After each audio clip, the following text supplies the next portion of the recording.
అంబేద్కర్ కోనసీమ జిల్లా తాడికోన గ్రామ రైతులు ఈ ఖరీఫ్ సీజన్లో వినూత్నంగా క్రాప్ హాలిడే ప్రకటించారు. గ్రామ పరిధిలోని సుమారు 250 ఎకరాల్లో వరి సాగు చేయబోమని స్పష్టం చేశారు.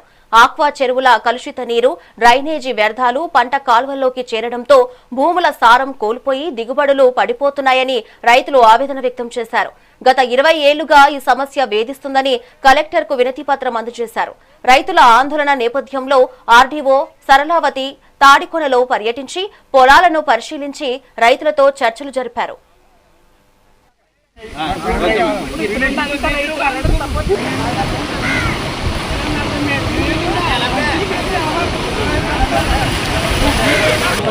అంటే పాలని రైతు అదే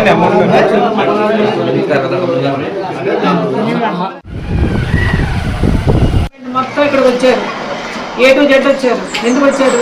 మీరు ఇబ్బంది పడుతున్నారనే కదా. దానికి ఒక టైం అంటూ ఉంటుంది, ఉంటుంది. మీరు కొంచెం ఓపి పట్టాలి, మేము వెళ్ళాలి, ఫీల్డ్కి వెళ్తాము. ఎన్ని పనులున్నా కూడా కలెక్టర్ గారు సీరియస్గా చెప్పారు, మీరు వెళ్ళి ఇమ్మీడియట్గా రైతులు ఇబ్బంది పడుతున్నారు చూసిరండి అని. మాకు ఎన్నో పనులు ఉన్నాయి, ఎందుకు వచ్చాము?